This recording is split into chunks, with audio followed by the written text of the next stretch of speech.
வாழ்க்கைக்கான வார்த்தை என்ற இந்த வலை ஒளிபரப்பிற்கு உங்களை வரவேற்கிறோம்.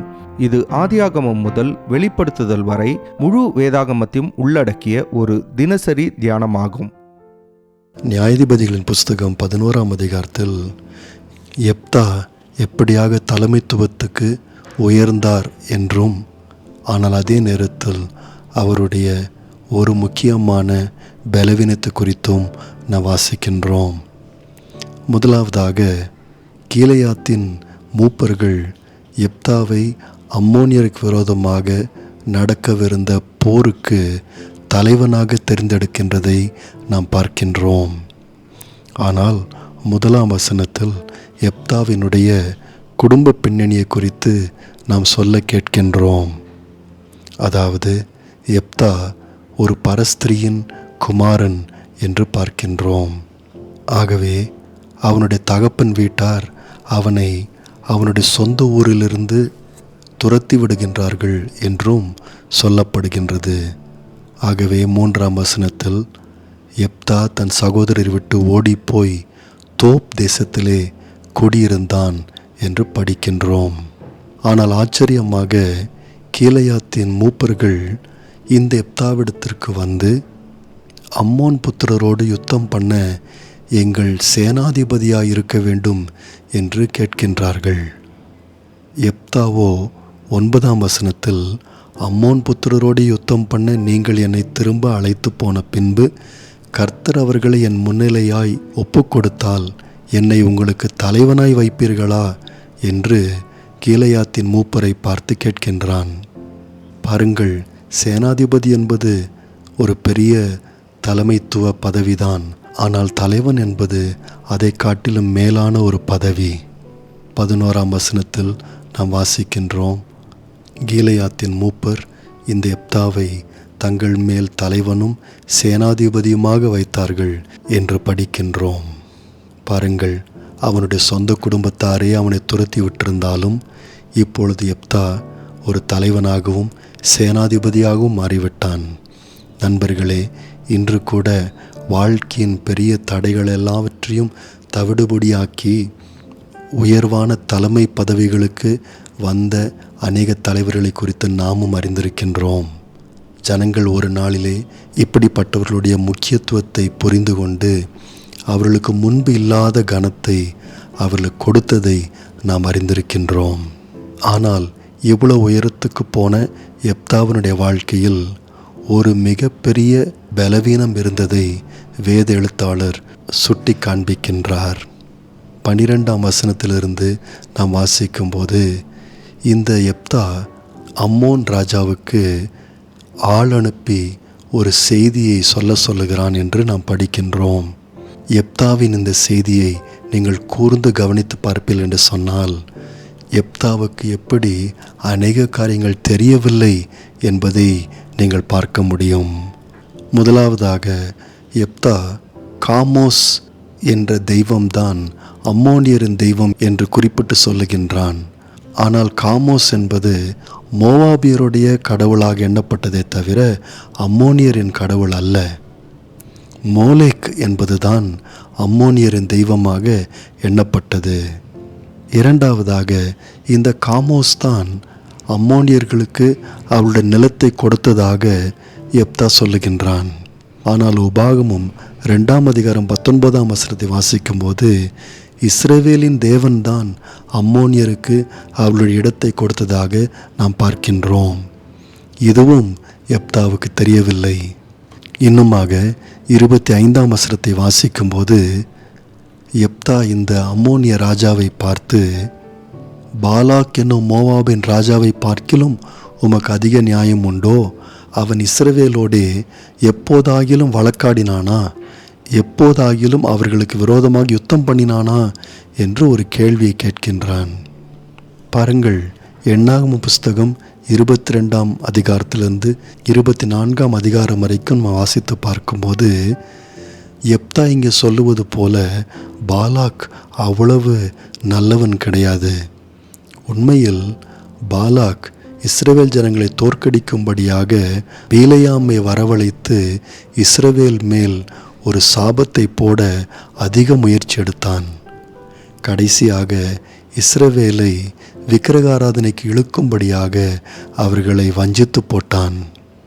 இதுவும் எப்தா அறியாமல் இருந்தான். பாருங்கள், எப்தா ஒரு அறிவு குறைந்த தலைவனாயிருந்தான். ஆனால் கீலேயாத்தின் மூப்பர்கள் தங்களுடைய சேனாதிபதியாகவும் தலைவனாகவும் தெரிந்து கொண்ட இந்த குறைவுள்ள எப்தாவை கர்த்தர் பயன்படுத்தினார். 29ஆம் வசனத்தில் நாம் வாசிக்கிறது போல, அப்பொழுது கர்த்தருடைய ஆவி எப்தாவின் மேல் இறங்கினார்.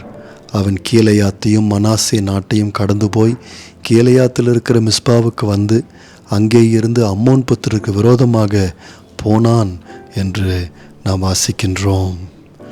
இப்படி இருந்தும் 29ஆம் வசனத்திலிருந்து வேத எழுத்தாளர் எப்தாவினுடைய அறிவு குறைவை இன்னமும் சுட்டி காண்பிக்கின்றார்.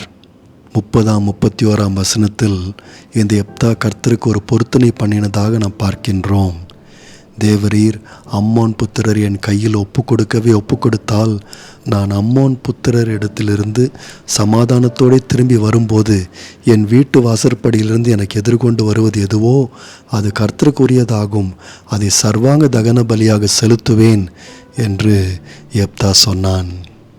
பாருங்கள், முதலாவதாக ஏற்கனவே கர்த்தருடைய ஆவியானவர் அவன் மேல் இறங்கி வந்துவிட்டு அவனை பலப்படுத்தி விட்டார் என்பதை எப்தா அறியாமல் இருந்தான். 30ஆம் வசனத்தில் அம்மோனியரை என் கையில் ஒப்பு கொடுத்தால் என்று சொல்லி ஏதோ பலனில்லாதவனைப் போல பேசுகின்றதை நாம் பார்க்கின்றோம். இரண்டாவதாக, இஸ்ரவேலின் தேவனை ஒரு சர்வாங்க தகன பலியை கொடுத்து சம்மதிக்க வைக்க முடியாது என்று எப்தா அறியாமல் இருந்தான். மூன்றாவதாக, மனிதர்களை பலியாக கொடுப்பதை இஸ்ரவேலின் தேவன் நிச்சயம் அங்கீகரிக்க மாட்டார் என்பதை கூட எப்தா அறியாமல் இருந்தான். நான்காவதாக, கடைசியாக லேவியராகவும் 27ஆம் அதிகாரம் 1-8ஆம் வசனத்தை வாசிக்கும்போது, ஒருவன் பொருத்தனை செய்த பின்பு அந்த பொருத்தனையிலிருந்து விடுபட ஆண்டவர் நியாயப்பிரமாணத்தில் ஒரு வழியை வைத்திருந்தார் என்பதை கூட இந்த எப்தா அறியாமல் இருந்தான். தன்னுடைய மகளை அவனுடைய பொருத்தனையிலிருந்து மீட்டிருக்க முடியும் என்று எப்தாவுக்கு தெரியவில்லை. இதிலிருந்து ஒன்று தெளிவாக தெரிகின்றது, எப்தாவுக்கு மோசேயின் நியாயப்பிரமாணத்தை பற்றி சரியான அறிவு இல்லை என்று நாம் பார்க்க முடிகின்றது. நண்பர்களே, கிறிஸ்தவ தலைவர்கள் அறிவுக்கு முக்கியத்துவம் கொடுக்கின்றார்கள். நீதிமொழிகளின் புஸ்தகம் 18ஆம் அதிகாரம் 15ஆம் வசனத்தை நாம் வாசிக்கும்போது, புத்திமானுடைய மனம் அறிவை சம்பாதிக்கும், ஞானியின் செவி அறிவை நாடும் என்று நாம் வாசிக்கின்றோம். அதே நீதிமொழிகளின் புஸ்தகம் 23ஆம் அதிகாரம் 12ஆம் வசனத்தை நாம் வாசிக்கும்போது, உன் இருதயத்தை புத்திமதிக்கும், உன் செவிகளை அறிவின் வார்த்தைகளுக்கும் சாய்ப்பாயாக என்று படிக்கின்றோம். அறிவை மாத்திரமல்ல, கிறிஸ்தவ தலைவர்கள் கர்த்தரையும் அவர் என்ன விரும்புகிறார் என்பதையும் அறிந்து கொள்ள வேத வாக்கியங்களை படிக்கின்றார்கள். இதனால்தான் உபாகமத்தின் புஸ்தகம் 17ஆம் அதிகாரம் 18-20ஆம் வசனத்தை வாசிக்கும்போது, ஒரு இஸ்ரவேலின் ராஜா சிங்காசனத்தில் வீற்றிருக்கும் போது அவன் ஆண்டவருடைய கற்பனையை விட்டு வலதுபுறமோ இடதுபுறமோ சாயாமல் இருக்க மோசே நியாயப்பிரமாணத்தின் எல்லா வார்த்தைகளையும் கை கொண்டு கர்த்தருக்கு பயந்து நடக்கும்படியாக அவன் நியாயப்பிரமாணத்தின் நூலை எடுத்து தனக்காக ஒரு பிரதியை எழுதி தன்னிடத்தில் வைத்து கொள்ள வேண்டும் என்று ஆண்டவர் சொன்னார்.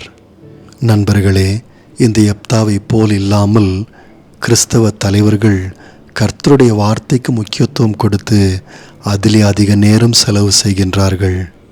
பாருங்கள், இஸ்ரவேலின் இன்னொரு மிகப்பெரிய தலைவனாய் இருந்த தாவீது சொன்ன வார்த்தைகளை 119ஆம் சங்கீதத்தில் நாம் வாசிக்கின்றோம். 97ஆம் வசனத்தில் தாவீது சொல்லுகின்றார், உமது வேதத்தில் நான் எவ்வளவு பிரியமாயிருக்கின்றேன், நாள் முழுதும் அது என் தியானம் என்று சொல்லுகிறார். 148 வசனத்தில் உமது வசனத்தை தியானிக்கும்படி குறித்த ஜாமங்களுக்கு முன்னே என் கண்கள் விழித்து கொள்ளும் என்கின்றார். 72 வசனத்தில் அநேகமாயிரம் பொன் வெள்ளியை பார்க்கிலும் நீர் விளம்பின வேதமே எனக்கு நலம் என்று சொல்லுகின்றார். 130 வசனத்தில் உம்முடைய வசனத்தின் பிரசித்தம் வெளிச்சம் தந்து பேதைகளை உணர்வுள்ளவர்களாக்கும் என்கின்றார். நண்பர்களே, தாவீதை போல கிறிஸ்தவ தலைவர்கள் கர்த்தருடைய வார்த்தையை தியானித்து தேவனை பற்றிதான அறிவில் வளர்ந்து பெருகுகின்றார்கள். நேயர்களே, இந்நிகழ்ச்சியை கேட்டதற்காய் நன்றி. மீண்டும் ஒரு புதிய அத்தியாயத்துடன் வாழ்க்கைக்கான வார்த்தையில் நாளை சந்திப்போம்.